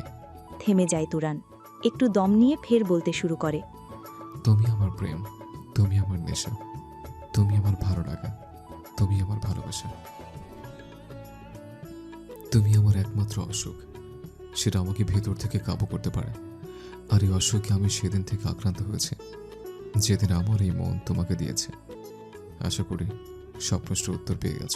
পিহু এক দৃষ্টিতে তাকিয়ে আছে তুরানের মুখের দিকে। কয়েক সেকেন্ড কেটে যায় পিন পতন নীরবতায়। নীরবতা ছিন্ন করে তুরান হুট করেই পিহুকে কোলে তুলে নেয়, এরপর পা বাড়ায় ওয়াশরুমের দিকে। পিহু ঘোর লাগা চোখে তাকিয়ে থাকে শুধু, মনে মনে ভাবে, তবে কি আজ থেকে শুরু হলো আমাদের নতুন করে পাঠশালা? এখান থেকে কি শুরু হবে আমাদের ছোট্ট একটা ভালোবাসার মোড়ানো সংসার? উত্তর আসে না কোনো। মনের কথার কি সরাসরি উত্তর পাওয়া যায়? তবে পিহুর মনে মনে করা প্রশ্নের উত্তর না পেলেও তৎক্ষণাৎ শোনা যায় তুরানের কিছু ঠোঁটকাটা বাক্য। পিহু তৎক্ষণাৎ নজর সরিয়ে নিল। লজ্জায় গাল দুটো লাল হয়ে গেল। এই লোক তো সুযোগ পেয়ে একদম মাথায় উঠে গেছে, একটা চাহনিও ছাড় দিচ্ছে না। ছাদের এক কোণে রেলিনে হাত রেখে দাঁড়িয়ে আছে তুরান, দৃষ্টি তার সামনের দিকে। বাড়ির ঠিক সামনেই রাস্তা দিয়ে মানুষের চলাফেরা দেখছে। কেউ কেউ দোকানে বসে চা খাচ্ছে আর আড্ডা দিচ্ছে, আবার কেউ দ্রুত কদমে নিজেদের গন্তব্যের দিকে চলে যাচ্ছে। রাস্তায় দাঁড়িয়ে কয়েকজন বাচ্চা ক্রিকেট খেলছে। এই সব কিছু চুপচাপ দাঁড়িয়ে পর্যবেক্ষণ করে চলেছে তুরান। তবে দৃষ্টি সামনে থাকলেও মন পড়ে আছে পিহুর কাছে। সকালের ঘটনার পর থেকে পিহুকে আর কোথাও দেখেনি তুরান। বেশ কয়েকবার খুঁজেছে পায়ের ক্ষতের কী অবস্থা দেখার জন্য, কিন্তু ফলাফল শূন্য। কে জানে কোথায় গিয়ে ঘাপটি মেরে লুকিয়ে আছে। পিহুর ভাবনায় বিভোর তুরান দিন দুনিয়া ভুলে প্রকৃতির কাছে এসে নিজের ভালোবাসা সাজাচ্ছে। বিকেলের রোদের শেষ রশ্মি তার মুখে এসে পড়েছে। শেষ বেলার রোদের তেজ সময়ের সাথে সাথে দুর্বল হয়ে পড়েছে, তাই তো রোদের তীব্রতা অনুভব করা যাচ্ছে না। হঠাৎ পেছন থেকে কেউ এসে তুরানের কাঁধে হাত রাখে। কাঁধে কারো হাতের উপস্থিতি বুঝতে পেরে পেছন ঘুরে তাকায় তুরান। পেছনে শৌফিক সাহেব আর তাইয়েবা বেগম দাঁড়িয়ে আছেন। বাবা মাকে দেখে ঘুরে দাঁড়ায় তুরান, শান্ত কণ্ঠে জিজ্ঞেস করে, বাবা মা তোমরা এখানে, কিছু বলবে? তাইয়েবা বেগমের চোখে পানি। তিনি আঁচল দিয়ে চোখ মুছে বলেন, মায়ের ওপর রেগে আসছি তাই না বাবা? মা তোকে অনেক কষ্ট দিয়ে ফেলেছে তাই না? মুচকি হাসে তুরান, শীতল কণ্ঠে বলে, একদম না। বাবা মায়ের উপর কখনো রাগ করে থাকা যায়? একদমই না। আর এটা অন্য কেউ পারলেও আমি পারবো না। এটুকু বিশ্বাস তো তুমি তোমার ছেলেকে করতেই পারো। শৌফিক সাহেব তুরানের হাত ধরে ফেলেন। তুরানের এক হাত নিজের মুঠোয় পুরে নিয়ে বলেন, তোকে আমরা বিশ্বাস করি তুরান, আমি জানি আমার ছেলে কোনো অন্যায় করতে পারে না। তাচ্ছিল্য হাসে তুরান, তবে মুখে কিছুই বলে না। আসলে এই বিষয় নিয়ে আর কিছু বলতে ইচ্ছে করছে না। একবার আকাশকে পেয়ে গেলে তারপর যা বলার বলবে। তার আগে নিজের পক্ষ নিয়ে কিছু বলতে তুরানের ইচ্ছে করছে না, তাই চুপচাপ থাকাই শ্রেয় মনে করছে। তাইয়েবা বেগম তুরানকে উদ্দেশ্য করে বলেন, তোর বাবার কোনো দোষ নেই তুরান, সে আমাকে অনেক বুঝিয়েছে, কিন্তু আমিই বুঝিনি। তুরানের কথায় সম্মতি জানিয়ে শৌফিক সাহেব বলেন, হ্যাঁ, যা হবার হয়ে গেছে, এখন এটা নিয়ে আর কোনো কথা না তোলাই ভালো। পিহুমা যখন সব মেনে নিয়েছে, তখন আর এটা নিয়ে আর কথা বাড়ানো ঠিক হবে না।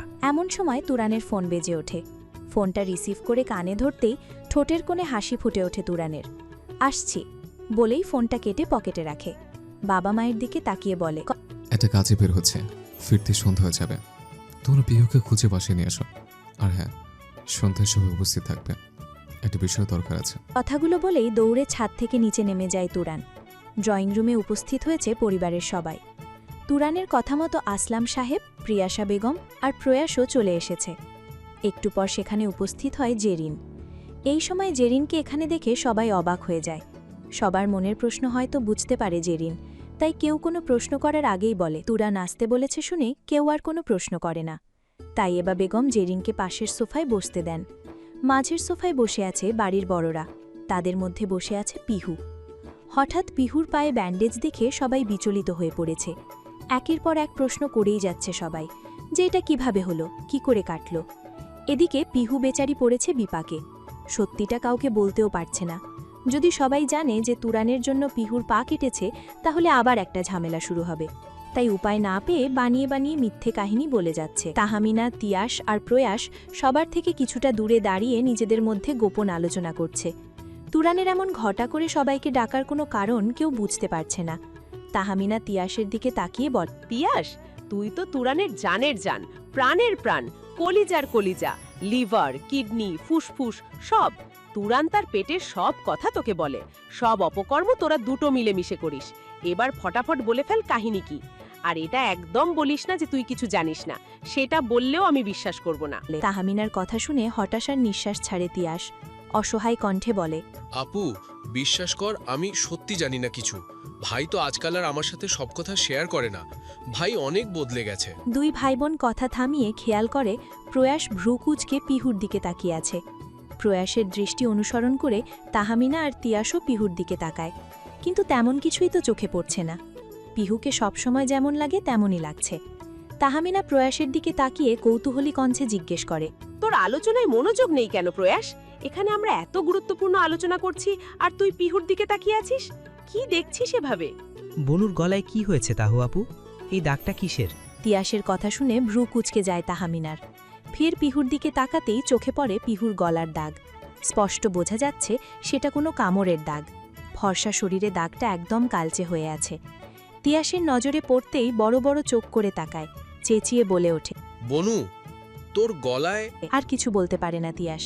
তার আগেই তাহমিনা কনুই দিয়ে পেটে একটা গুতা মেরে বালে হাত চুপ কর বেয়াদব, মান ইজ্জত সব শেষ করে দিবি নাকি? দিয়ে কপাল চাপড়ায় তাহমিনা। তিয়াসের দিকে বিরক্ত চোখে তাকিয়ে দাঁতে দাঁত চেপে বলে, মাথা মোটা, তোর বোনকে কে কামড়াতে পারে সেটা একটু ভাবলেই বুঝতে পারবি। মাথাটা একটু তো খাটা, বেয়াক্কেল কোথাকার। আমি যাচ্ছি, আর খবরদার এটা নিয়ে একটা শব্দও করিস না। যদি করিস তাহলে থাপড়ে দুটোর দাঁত সব ফেলে দেব। অসহ্য। কথাগুলো বলেই হনহন করে সামনে এগিয়ে যায় তাহমিনা। পিহুর পেছনে দাঁড়িয়ে ওড়না দিয়ে গলা ঢেকে দিয়ে বলে, ঠিক। জেঠু, বড় মা, তোমরা একটু থামবে? মেয়েটাকে এমন চেপে ধরে জেরা করছো কেন বলো তো? মনে হচ্ছে পিহু কোনো চোর আর তোমরা সবাই পুলিশ, থানায় তুলে এনে জেরা করছো। তখনই বাসায় প্রবেশ করে তুরান। তবে সে একা আসেনি, তার পেছন পেছন বাসায় প্রবেশ করে আরও একজন। দরজা দিয়ে প্রবেশ করা ব্যক্তিকে দেখে থমকে যায় জেরিন। চোখ দুটো ছলছল করছে। দিক বিদিক ভুলে দৌড়ে চলে যায় সেদিকে। দৌড়ে এসে তুরানের পাশে দাঁড়ানো ব্যক্তির সামনে এসে দাঁড়ায়। শরীরের সর্বোচ্চ শক্তি দিয়ে ঠাস করে থাপ্পড় মারে তার গালে। জেরিনের কাজে হতবাক সবাই, অবাক চোখে তাকিয়ে দেখে যাচ্ছে শুধু। শার্টের কলার চেপে জেরিন চিৎকার করে বলে, বিশ্বাসঘাতক, বেঈমান, বেঈমানি করেছ তুমি আমার সাথে। কেন এমন করলে আকাশ? জেরিন, আমার কথা শোনো, তুমি ভুল বুঝছো। ভুল? কিসের ভুল? কোনটা ভুল? আমার সাথে ভালোবাসার নাটক করে গোপনে বিয়ে করে এখন যখন শুনেছ আমি প্রেগনেন্ট, তখন উধাও হয়ে গেছো। আমার সাথে সব রকম যোগাযোগ বন্ধ করে দিয়েছ। একবারও ভাবলে না যে এই অবস্থায় আমি কোথায় যাব? আর বলছো ভুল বুঝেছি আমি। কোনটা ভুল? জেরিনের মুখে আকাশ নামটা শুনে এবার সবাই নিশ্চিত যে এটাই সেই ছেলে যাকে নিয়ে এত কাহিনী। এই তাহলে জেরিনের স্বামী যাকে সে গোপনে বিয়ে করেছে। এদিকে আকাশ নিজেকে নির্দোষ প্রমাণ করতে কিছু বলবে, জেরিন তাকে সেই সুযোগই দিচ্ছে না। জেরিনকে বোঝাতে না পেরে হতাশ হয়ে তাকায় আকাশের দিকে। তুরান আকাশের চোখের ভাষা বুঝতে পেরে জেরিনকে উদ্দেশ্য করে বলে, জেরিন, তুমি অনেক কিছু জানো না। তোমরা দুজনে অনেক বড় ষড়যন্ত্রের শিকার হয়েছ। তোমার সব প্রশ্নের উত্তর আমি দিচ্ছি। কথাগুলো বলেই তুরান গিয়ে পিহুর পাশে বসে পড়ে। বসেই হাতের ইশারায় জেরিন আর আকাশকেও বসতে বলে। এদিকে তুরানের পাশে জড়সড় হয়ে বসে আছে পিহু। কেমন জানি লজ্জা লজ্জা লাগছে। সকালের ঘটনার পর থেকে পিহু তুরানের চোখের সামনে আসতেই লজ্জা পাচ্ছে। আর এখন তুরানের পাশে বসায় লজ্জা জানি 1000 গুণ বেড়ে গেছে। লজ্জায় আড়ষ্ট হয়ে চুপচাপ বসে আছে পিহু। জেরিনের দিকে তাকিয়ে তুরান বলতে শুরু করে, তুমি ভাবছো আকাশ ইচ্ছে করে তোমার সাথে যোগাযোগ করছে না, কিন্তু আকাশ তো এদিকে প্রতিদিন তোমার সাথে কথা বলে গেছে। তুরানের কথায় ভ্রু কুঁচকে যায় জেরিনের। আশ্চর্য চোখে তাকিয়ে বলে, মানে আমার সাথে প্রতিদিন যোগাযোগ করে গেছে মানে কি? আকাশ নিজের ফোন বের করে জেরিনের হাতে দিয়ে বলে, চেক করে দেখো, গতকালও তোমার সাথে মেসেজে কথা হয়েছে আমার। আশ্চর্য হয়ে যায় জেরিন। ভ্রু কুঁচকে তাকিয়ে বলে, মানে আমি তো কিছুই বুঝতে পারছি না। আকাশ, বলছি, আমার বাবা কিছুদিন আগে হঠাৎ অসুস্থ হয়ে পড়েন। বিগত অনেক দিন ধরে তিনি বিছানায় পড়ে আছেন। এদিকে আমাদের সিলেটের একটা জমি নিয়ে ঝামেলা হয়েছে। বাবা অসুস্থ থাকায় আমাকেই সেখানে যেতে হয়। তাড়াহুড়ো থাকায় তোমাকে জানাতে পারিনি। পরে সিলেটে গিয়ে তোমাকে ফোন করি, কিন্তু তুমি ফোন রিসিভ করনি। কেটে দিয়ে SMS দিয়ে বললে যে তুমি হোস্টেল থেকে বাসায় চলে গেছো, বাবা মা আশেপাশে আছে তাই ফোন না করতে। তারপর থেকে তো তোমার সাথে প্রতিদিন রাতে মেসেজে কথা বলি, যোগাযোগ বন্ধ করলাম কোথায়? আর বাচ্চার বিষয়ে তুমি তো আমাকে কিছু বলনি। আকাশের কথা শুনে জেরিন পুরো হতভম্ব, মাথায় হাত চেপে ধরে বলে, আমি কিচ্ছু বুঝতে পারছি না। এদিকে আমি আকাশকে আমার প্রেগন্যান্সির কথা জানানোর পর থেকে ওর নম্বর বন্ধ দেখাচ্ছে। আমার মাথায় তো কিচ্ছু ঢুকছে না। এই পর্যায়ে তুরান মুখ খোলে। আকাশের ফোনের দিকে তীক্ষ্ণ চোখে তাকিয়ে বলে, এই সব সমস্যার কারণ এই ফোন। না আকাশ মিথ্যে বলেছে, আর না জেরিন। মিথ্যে যদি কেউ বলে থাকে সেটা হলো এই ফোন। আশ্চর্য কণ্ঠে তিয়াস প্রশ্ন করে, ফোন কিভাবে মিথ্যে বলতে পারে ভাই? কারণ এটা আকাশের ফোন না, আকাশের ফোন বদলে ফেলা হয়েছে। এই ফোনও আকাশের না, আর ফোনে থাকা সিমটাও আকাশের নয়। আর ফোনে জেরিন, আমি সহ বাকি যাদের নম্বর সেভ করা আছে সেগুলো সব ভুল। ভ্রু কুচকে যায় আকাশের। তড়িঘড়ি করে ফোন চেক করে, আর নম্বর চেক করতে গিয়ে আশ্চর্য হয়ে যায় আকাশ। জেরিনের নামে যে নম্বরটা সেভ করা আছে সেটা জেরিনের নম্বর না, এমনকি ফোনে যে সিম তোলা সেটাও আকাশের সিম না। আশ্চর্য কণ্ঠে আকাশ বলে, এসব কি? তোর ফোন কেউ চুরি করে নিয়ে আর তোর ফোনে যাকে হুবহু একটা ফোন রেখে দিয়েছে, সেই ফোনে কেউ নিজের নম্বর জেরের নাম দিয়ে সেভ করে রেখেছে, সাথে বাকি সব নাম্বারও। তারপর তোর ফোন বন্ধ করে রেখেছে, তাই তোর নাম্বার ফোন দিয়ে আপনার নাম্বার বন্ধ পাচ্ছে। কিন্তু তুই ভাবছিস সব কিছু ঠিক আছে, কেউ নিজের নাম্বার জেরের নামে সেভ করে তোর সাথে যোগাযোগ করে যাচ্ছে। আর তুই ভাবছিস তুই জেরিনের সাথে কথা বলছিস, কিন্তু জেরিন তোকে ফোন দিয়ে ফোন বন্ধ পাচ্ছে। এখানে ঠিক কত বড় ষড়যন্ত্র করা হয়েছে বুঝতে পারছিস তুই? তুরানের কথায় উপস্থিত সবাই হতবাক। আকাশ অবাক কণ্ঠে বলে, কিন্তু কে করেছে এটা? এত বড় ঝুঁকি নেওয়ার সাহস কে দেখাতে পারে? আর তাছাড়া তুই এত কিছু কিভাবে জানলি? হালকা হাসে তুরান। আকাশের দিকে তাকিয়ে শান্ত কণ্ঠে বলে, তুই হয়তো ভুলে যাচ্ছিস আমি কে। এসব তথ্য বের করতে আমাকে কতদিন বাসার বাইরে থাকতে হয়েছে জানিস? শালা, তোর বোকামের জন্য আমার ঘর ভেঙে যাচ্ছিল। আমি গোপনে বিয়ে করে বাচ্চা দুনিয়াতে নিয়ে আসছে, এই ভেবে বউ আমার অন্য কাউকে বিয়ে করতে যাচ্ছিল। কোন পরিস্থিতি থেকে সংসার বাঁচিয়েছে একবার ভাব। মাথা নিচু করে ফেলে আকাশ। অপরাধী কণ্ঠে বলে, সরি দোস্ত, আমাদের জন্য তোকে এত সাফার করতে হলো। প্লিজ আমাদের ক্ষমা করে দিস। ক্ষমা করতে পারি এক শর্তে, এরপর থেকে নিজের দায়িত্ব ভালোভাবে পালন করতে হবে, আর জেরিনের অনেক বেশি খেয়াল রাখতে হবে। যদি পারিস তাহলে ক্ষমা করব। হেসে ফেলে আকাশ, সাথে হাসে তুরানো। তারপর হঠাৎ হাসি থামিয়ে কিছু মনে পড়ার ভঙ্গিতে বলে, আরেকটা কথা, আমি যতদূর ইনফরমেশন পেয়েছি এসবের পেছনে তোর কাছের কারো হাত আছে, আর তোর বাবা আর মা এই কাজে সরাসরি জড়িত। এখন বাকিটা তোকে খুঁজে বের করতে হবে। আমার কাজ শেষ। তোর ঋণ আমি কোনোদিন ভুলব না ভাই, বাকিটা আমি সামলে নেব। চলো জেরিন, তোমার শ্বশুরবাড়ি যাওয়ার সময় এসে গেছে। আকাশের ডাকে উঠে দাঁড়ায় জেরিন। পিহুর কাছে গিয়ে হাঁটু মুড়ে বসে পড়ে। এভাবে জেরিনকে বসতে দেখে অপ্রস্তুত হয়ে পড়ে পিহু। উঠতে লাগে। তখন জেরিন পিহুর হাত ধরে ফেলে।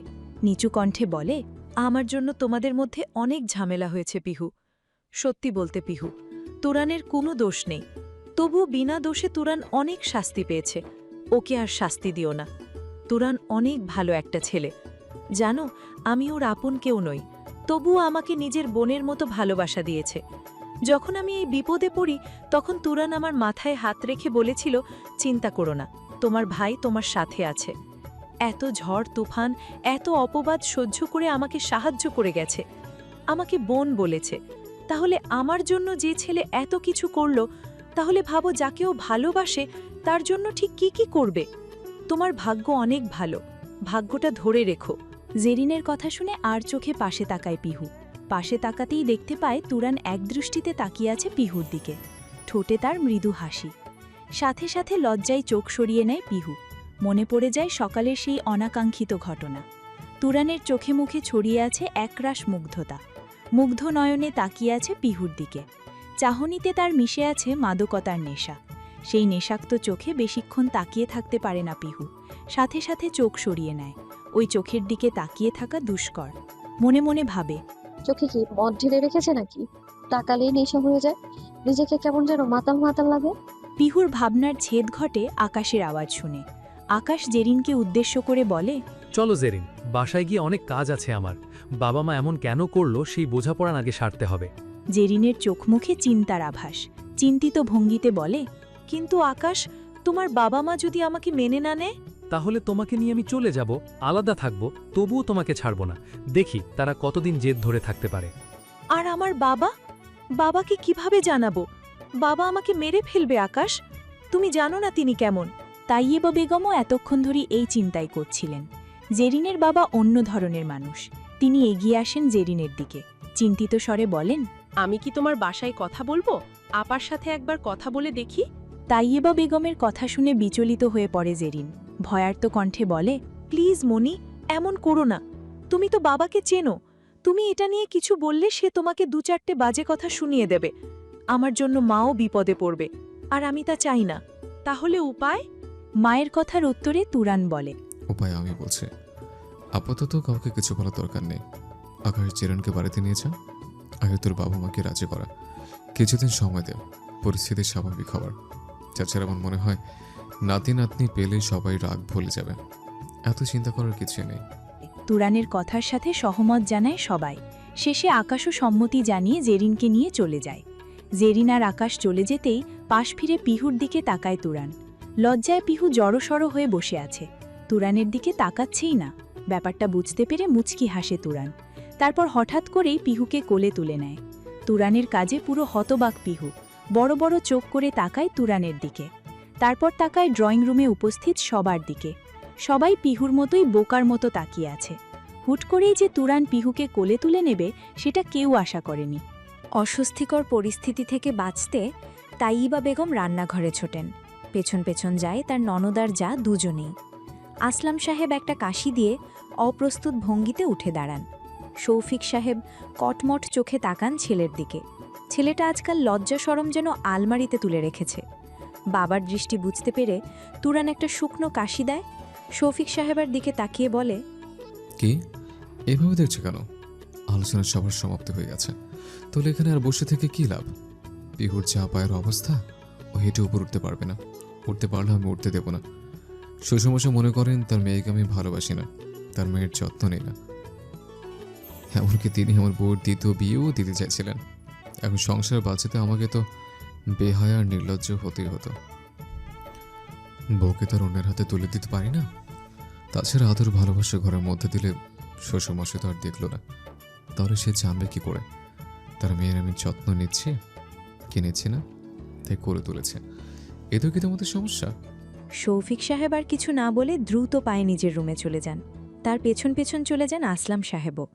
সেদিকে একবার তাকিয়ে ফোঁস করে নিঃশ্বাস ছেড়ে পিহুকে নিয়ে ওপরের দিকে হাঁটা দেয় তুরান।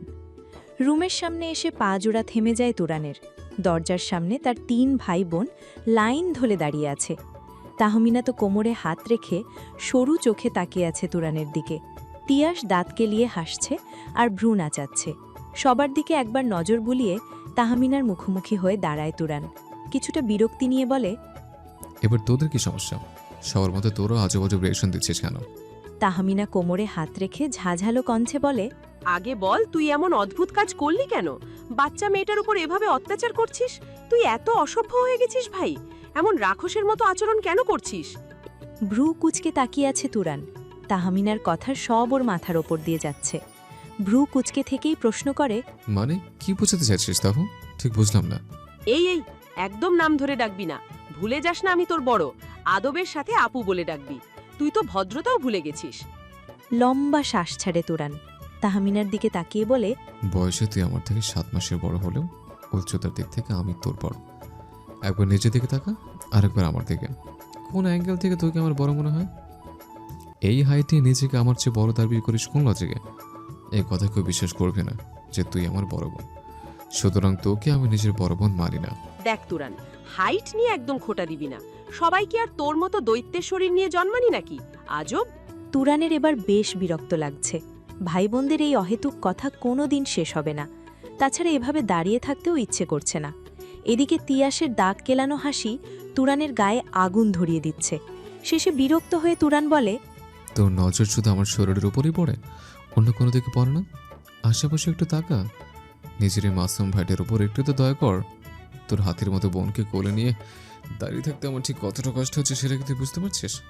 সামনে থেকে সর, ওকে রুমে নিয়ে গিয়ে বসিয়ে দিই, তারপর কথা বলি। পিহু এতক্ষণ চুপচাপ সবার কথা শুনছিল, কিন্তু তুরানের মুখে নিজেকে হাতি সম্বোধন শুনে সেটা মেনে নিতে পারে না। তেলে বেগুনে জ্বলে ওঠে পিহু। ছাড়ুন আমায়, ছাড়ুন বলছি। কে বলেছে কোলে নিতে আমায়? কোলে নিয়ে আবার খোটা দিচ্ছেন? নামান আমায়, আমি হেঁটে যাবো রুমে। নামান। রাগী চোখে তাকায় তুরান পিহুর দিকে। তুরানের এমন নজর দেখে ফাটা বেলুনের মতো চুপসে যায় পিহু। সব সাহস নিমেষেই ফুরুট হয়ে গেছে। চুপচাপ গুটিসুটি মেরে বসে থাকে। তুরান আর পিহুর চোখে চোখে কথা বলা দেখে মিটিমিটি হাসে তিয়াস। তাহমিনাকে উদ্দেশ্য করে দাঁত কেলিয়ে বলে, দেখেছিস আপু, আমি বলেছিলাম না যে ভাই বদলে গেছে? দেখলি তো কতটা বদলে গেছে। ভাই আমার লাভ বাইট দেওয়া শুরু করেছে। ভাইয়ের ঠিক কতটা পদোন্নতি হয়েছে দেখেছিস তো? তিয়াসের কথা শুনে ভ্রু কুঁচকে তাকায় পিহু। তিয়াসের সব কথা পিহুর মাথার উপর দিয়ে যাচ্ছে। হঠাৎ কিছু একটা মনে পড়তেই পিহুর হাত গলার পাশে চলে যায়। হাত লাগতেই সেখানে হালকা ব্যথা অনুভব করে পিহু। মনে পড়ে যায় সেই অনাকাঙ্ক্ষিত ঘটনার কথা। লজ্জায় পিহুর গাল লাল হয়ে গেছে। তড়িঘড়ি করে তুরানের বুকে মুখ লুকায় পিহু। এদিকে তুরান তীক্ষ্ণ নজরে তাকিয়ে আছে তিয়াসের দিকে। ভ্রু কুঁচকে বলে, কি বলতে চাচ্ছিস তিয়াস? তিয়াস দাঁত কেলিয়ে বলে, বনুর গলায় দেওয়া তোর লাভ বাইটের দাগ যে আমরা দেখে ফেলেছি ভাই। তাহমিনা পাশে দাঁড়িয়ে মুখ চেপে হাসছে, কিন্তু তুরানের যেন এতে কোনো হেলদোল নেই। ডোন্ট কেয়ার ভাব নিয়ে তুরান বলে, ওটা লাভ বাইট নয়, রাগ বাইট ছিল। ভ্রু কুঁচকে যায় তিয়াসের। না বোঝার ভঙ্গিতে প্রশ্ন করে, মানে ভালোবেসে কামড় দিলে সেটা হয় লাভ বাইট, আর রেখে কামড় দিলে সেটা হয় রাগ বাইট। তোর বোন অপরাধ করেছে, তাতে আমার রাগ হয়েছে, তার রেগে শাস্তি দিয়েছে, যাতে ভবিষ্যতে এমন ভুল করার আগে এই শাস্তির কথা মনে পড়ে। ফলস্বরূপ গলায় রাগ বাইটের দাগ বসে গেছে, বুঝছিস? তুরানের কথা শুনে ভ্যাবা চাকা খেয়ে যায় তিয়াস। মাথা চুলকে বলে, হ্যাঁ, এটা কেমন কথা? লাভ বাইট নামের কোনো শব্দ হয় শুনেছি, কিন্তু রাগ বাইট নামের কোনো শব্দ যে আদৌ হয় সেটা তো কখনো শুনিনি। আগে শুনিসনি, আজ তো শুনলি। এবার তুই এটা নিয়ে ভাবতে থাক, ভাবা শেষ হলে বলিস কেমন? কথাটা বলেই হুট করেই রুমে ঢুকে দরজা বন্ধ করে দেয় তুরান। দরজার বাইরে তিয়াস তাহমিনা দুজনেই হতভম্ব হয়ে দাঁড়িয়ে আছে। সকালে সবার আগে ঘুম ভাঙে পিহুর, আর মোড়া ভেঙে উঠে বসে।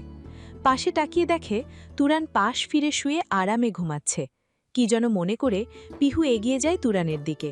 তুরানের মুখের দিকে একটু ঝুঁকে গভীরভাবে পর্যবেক্ষণ করতে থাকে। এই মুখটা যে পিহুর বড্ড প্রিয়। তাকিয়ে থাকলে শুধু তাকিয়ে থাকতেই ইচ্ছে করে। এ দেখার জন্য কোনো শেষ নেই। আজ হঠাৎ করেই পিহু নিজেকে বিবাহিত মনে হচ্ছে। হাতটা চলে যায় গলার সেই ক্ষতের ওপর।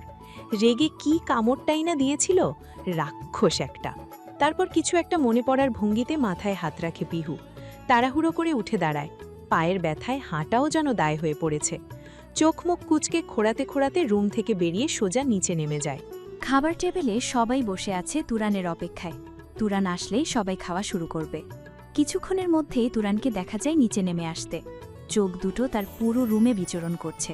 নজর ঘুরিয়ে পিহুর দিকে চোখ পড়তেই রুম জুড়ে বিচরণ করতে থাকা চোখ জোড়া থমকে যায়। হয়তো পিহুকেই খুঁজছিল। নিচে নেমে সোজা পিহুর পাশের চেয়ার টেনে বসে পড়ে। পিহু মাথা নিচু করে নুডলস খাচ্ছে। মাঝে মাঝে আর চোখে তাকাচ্ছে তুরানের দিকে। তাইয়েবা বেগম তুরানের প্লেটে খাবার দিতে দিতে বলেন, আজ কিন্তু পিহু আমাকে রান্নায় অনেক সাহায্য করেছে। ধীরে ধীরে সংসারী হয়ে উঠছে আমাদের পিহু। তাইয়েবা বেগমের কথা শুনে সবাই একসাথে তাকায় পিহুর দিকে। সবার নজর নিজের দিকে দেখে কিছুটা লজ্জা পেয়ে যায় পিহু।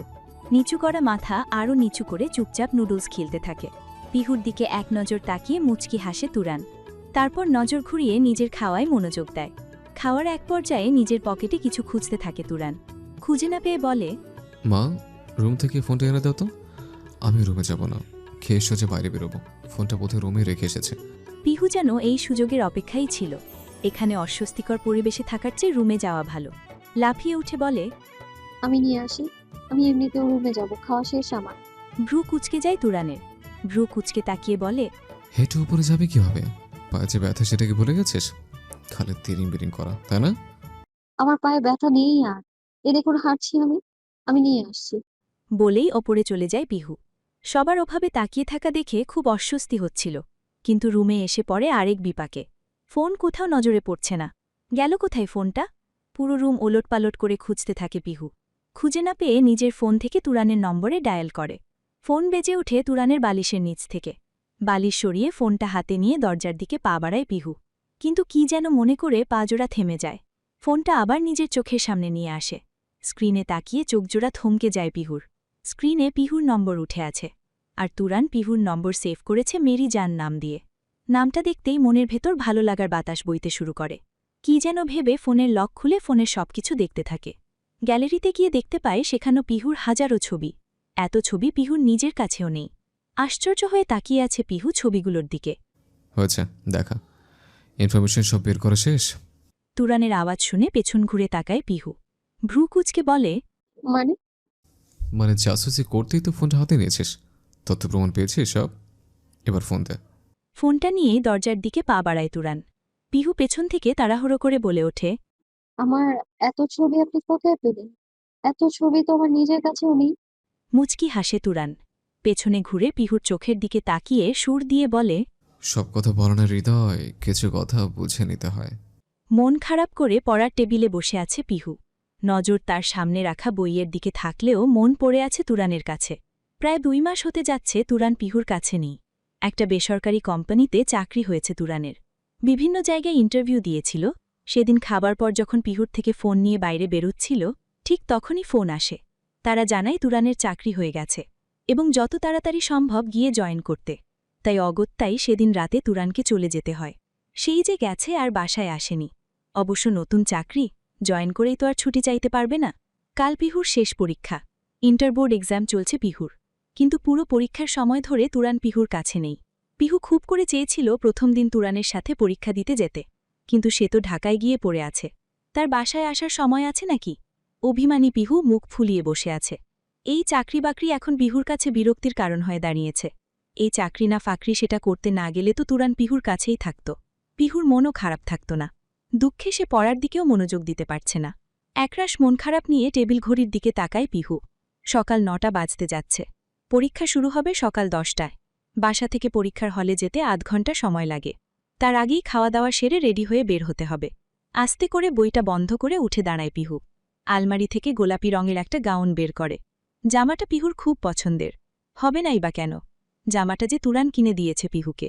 সেজন্যই তো জামাটা পিহুর প্রিয়দের মধ্যে জায়গা করে নিয়েছে। জামাটা নিয়ে ওয়াশরুমে চলে যায় পিহু। শাওয়ার নিয়ে একেবারে রেডি হয়ে বের হয়। ফাইলটা গুছিয়ে একেবারে নিচে নেমে আসে। নামতে নামতে দেখে পিয়াসা বেগম টেবিলে খাবার দিচ্ছেন। পরীক্ষা শুরু হওয়ার আগে পিহু এই বাড়ি চলে এসেছে।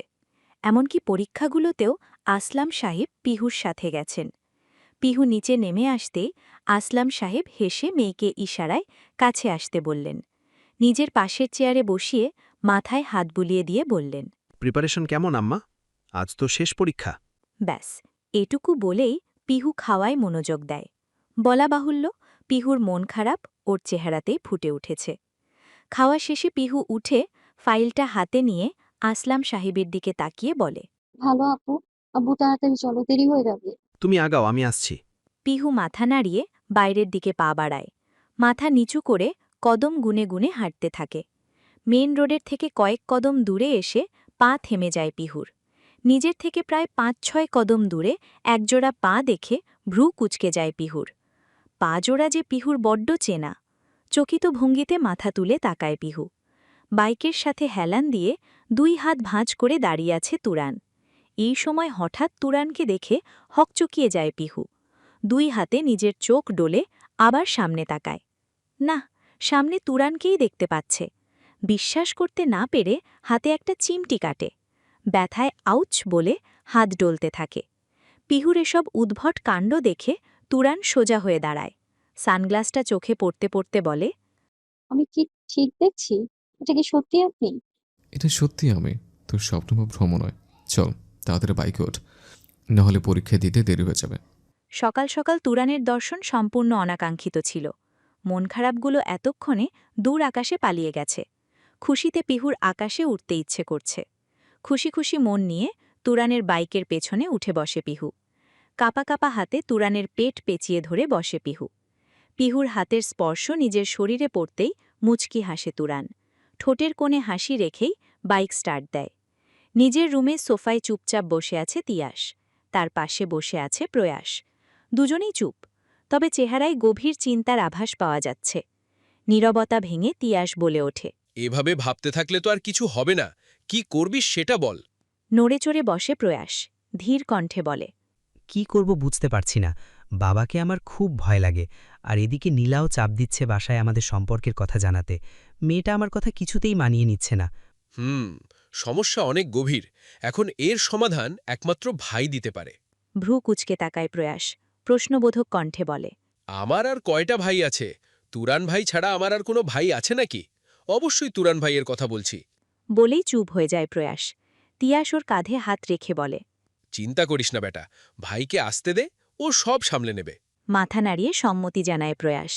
এটা ঠিক যে তুরান সবসময় সব বিপদ থেকে দুই ভাইকে বাঁচায়।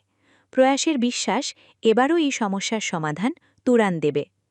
পরীক্ষা শেষে পিহু হল থেকে বেরিয়ে রাস্তায় এসে দেখে তুরান বাইকে হেলান দিয়ে দাঁড়িয়ে আছে। দুপুরের কড়া রোদে ঘেমে নিয়ে একাকার অবস্থা। ফর্সা মুখটা গরমে লাল হয়ে গেছে তুরানের।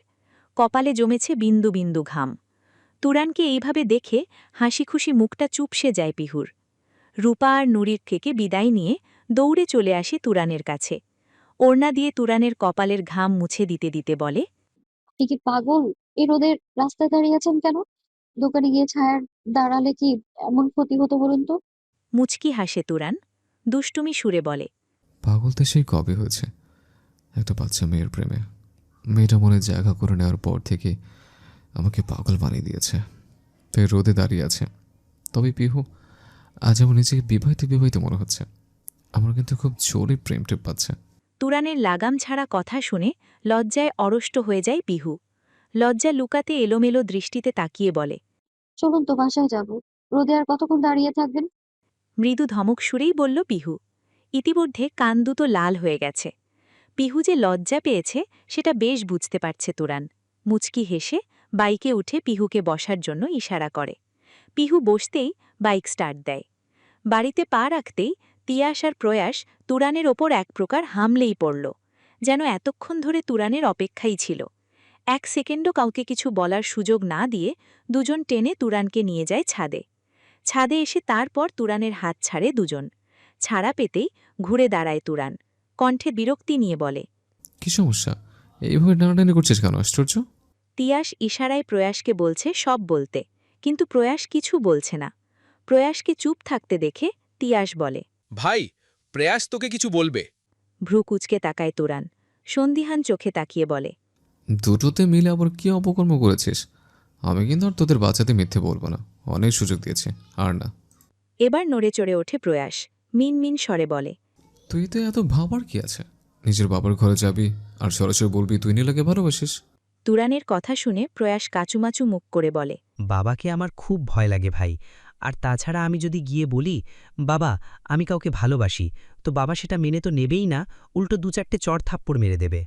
এই কথা শুনে প্রয়াসের দিকে কিছুক্ষণ ভ্রু কুচকে তাকিয়ে থাকে তুরান। কিছুক্ষণ ভেবে বলে, তাহলে বিয়ে করে নে, সোজা বিয়ে করে বউ নিয়ে এসে দাঁড়া। কতদিন আর রাগ করে থাকবো সবাই? তাও যদি না মানে তাহলে একটা বাচ্চা নিয়ে নিবি, দেখবি তখন সবাই মেনে নেবে। তুরানের কথা শুনে বিস্ফোরিত চোখে তাকিয়ে আছে প্রয়াস। একই অবস্থা তিয়াসেরও। এমন বুদ্ধি হয়তো ওরা কসমিনকালেও আশা করেনি। দুজনের মুখের দিকে একবার তাকিয়ে তুরান বলে, কি এইভাবে তাকিয়েছিস কেন? ভালোবাসার জন্য এটুকু ঝুঁকি তো নিতেই হবে। তোর বোনের জন্য আমি কী কী করেছি জানিস? ওর পুরো স্কুল লাইফ, কলেজ লাইফ আমি নিজের আয়ত্তে রেখেছি। কোনো ছেলেকে ওর ধারে কাছেও চাপতে দিইনি। কোনো ছেলে প্রপোজ করার চিন্তা করলেও তাকে হাসপাতালে পাঠিয়ে তারপর বাড়ি ফিরেছে। তোর বাবা আমার সাথে তোর বোনের বিয়ে দিত না, তাই বুদ্ধি খাটিয়ে গ্রামের ওই দাদুকে পটিয়েছে। তাকে দিয়ে একটা সমস্যাযুক্ত পরিবেশ তৈরি করে সুযোগ বলছে বিয়ে করে নিয়েছে। আর কি কি করেছে সেগুলো হালকা পাতলা তোরা তো জানিস। ভালোবাসার জন্য আমি যখন এত কিছু করেছে, তাহলে তুই কি এতটুকু করতে পারবি না? প্রয়াস, চুপ। আসলে তুরান পিহুর জন্য ঠিক কি কি করেছে সেটা পরিবার না জানলেও তিয়াস আর প্রয়াস বেশ ভালো করেই জানে। কিছুক্ষণ চুপচাপ থেকে তারপর বলে, কিন্তু ভাই, এসব আমি একা ম্যানেজ করব কিভাবে?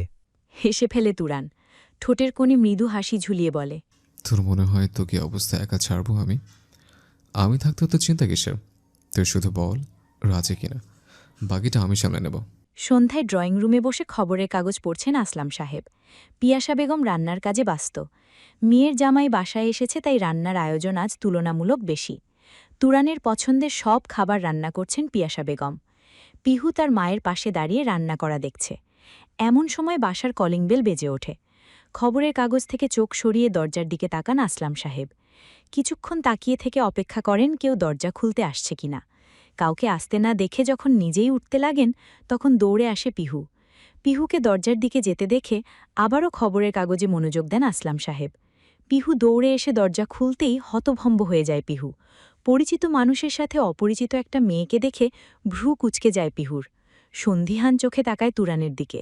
এদিকে পিহুর নজর বুঝতে পেরে অস্বস্তিতে পড়ে যায় তুরান। গড়গড় করে বলতে থাকে, একদম উল্টাপাল্টা কিছু ভাববি না, এবারে কিন্তু আমার কোনো দোষ নেই। তাছাড়া এটা আমার কেউ নয়, এটা প্রয়াসের বউ, তোর ভাবি। মানে প্রয়াস একে বিয়ে করে নিয়ে এসেছে, তাই উল্টোপাল্টা কিছু একদম ভাববি না। তুরানের কথা শুনে বিস্ফোরিত চোখে তাকায় পিহু। তার ভাই বিয়ে করে নিয়ে চলে এসেছে? এটা বাবা জানলে তো ভূমিকম্প হবে। ভাবনায় পড়ে যায় পিহু। এদিকে পিহুকে এমন দরজা আটকে ধরে দাঁড়িয়ে থাকতে দেখে ভেতর থেকে আসলাম সাহেব বলেন, পিহু, আম্মা কে এসেছে? তুমি দাঁড়িয়ে আছো কেন? বাবার কথায় হুঁশ ফিরে পায় পিহু। দরজা থেকে সরে গিয়ে সবাইকে ঢোকার জায়গা দেয়। সবাই এক এক করে বাসায় ঢুকে আসলাম সাহেবের সামনে এসে দাঁড়ায়। নিজের সামনে একাধিক মানুষের পা দেখে ভ্রু কুঁচকে যায় আসলাম সাহেবের। পেপার থেকে চোখ সরিয়ে সামনে তাকান। প্রয়াসের পাশে একটা অচানা মেয়েকে দেখে বলেন, তুমি কে আম্মু? পিহুর বান্ধবী? প্রয়াসের গলা কাঁপছে, কথা বলতেও ভয় লাগছে। কাঁপা কাঁপা কণ্ঠে প্রয়াস বলে, বাবা, ও নীলা। আমি নীলাকে ভালোবাসি, আর আমরা বিয়ে করে নিয়েছি।